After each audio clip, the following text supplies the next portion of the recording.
Hello, very beautiful community. Take a look at these guys. Have a look at them. That's what you get when you lose your democratic institutions. You get these guys. What's going on there? What's going on there is that Lukashenko is being used by Putin as a prop to answer Trump's ultimatum.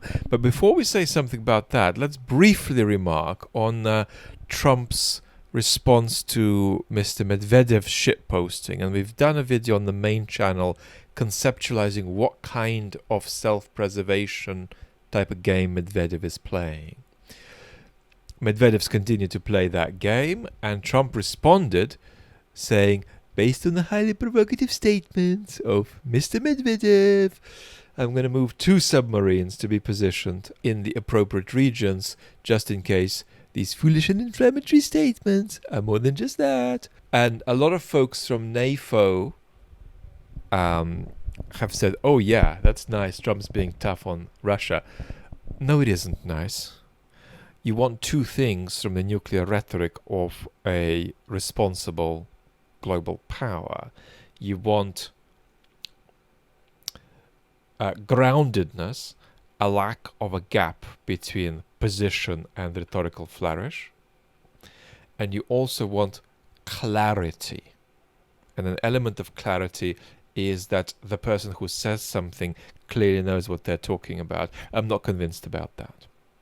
Now, we don't actually know what's happened, whether any practical import followed Trump's tweet, but Trump's whatever, Truth Social.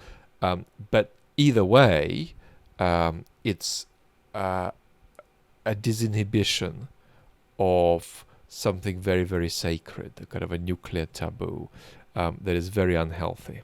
And the disinhibition occurs because it's not clear that Trump knows what he's talking about. It's not clear that there isn't a big gap between Trump's words and his actions. And you need groundedness and you need clarity when it comes to nuclear rhetoric. So if you think that that's really good, no. That's United States becoming more like Russia when Trump posts that. It's not the United States standing up to Russia. Now, I have survived this little press conference, artificial press conference. Only 2 people were allowed to ask questions of Lukashenko and Putin and the dog. And I've translated to you the remarks made by Mr. Putin. So here they go in my loose translation. Putin says, and this is really about answering Trump's ultimatum, and we'll sum up what meaning this has at the end. If the Ukrainian leadership think we need to wait a little, so be it. We can wait a little. First thing. Second, our political regime is based on the constitution of the Russian Federation, which can't be said about Ukraine. Today's regime in Ukraine is not based on the Ukrainian constitution. So that's a sort of a grounding dig he has to start with. And then he says, as far as negotiations go, negotiations are always in demand, and they're always of real importance. So he's saying to Trump that he is in principle committed to negotiations. And here comes the answer.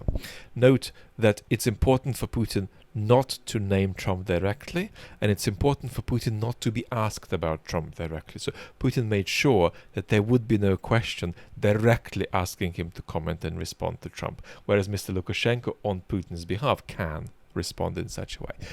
Putin says, as far as disappointments go, disappointments on anybody's part, then all disappointments arise from excessive expectations. All disappointments arise from excessive expectations. That's a well-known general rule. It's the core of his response to Trump. And regarding Russia's negotiating position, he goes on to say not so many words, but basically where we were in 2024. There are several things we want, and one of them is the acquisition of these territories we don't control, that are nevertheless in our constitution. And now Lukashenko comes in with his script, and he says, this pronouncement by our common friend whose victory we cheered on so much, camera pans to Putin, and Putin is nodding at that point,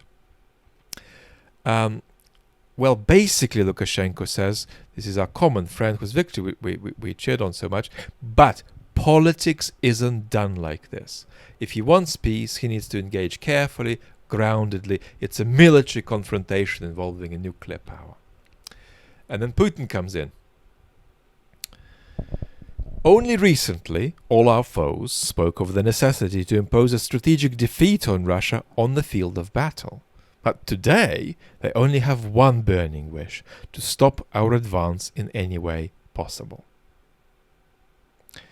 It's always been clear, he adds, this is a dig at the EU, a truthful dig. I mean, in the sense that it's not a truthful dig, a sincere dig. Putin believes this.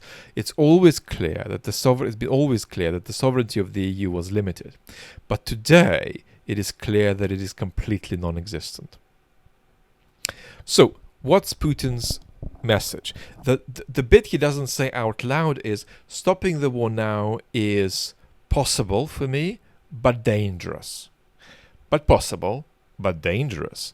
And I want quite a lot of concessions from you. Ukraine, the West, it's all one undifferentiated mass for him, because he doesn't believe in Ukrainian or in EU sovereignty overly much. Give me a lot of concessions, and then I might be open. So, I want to see the details, he's saying. He's saying, giving me semi-serious ultimatums is a political dead end. Don't do it, even though I respect you very much. And yes, I am conceivably open to stopping the war, but it's going to take quite a lot. And at the moment it looks like nobody's ready to give it to me, so it's in my interest to carry the war on. That's Putin's position.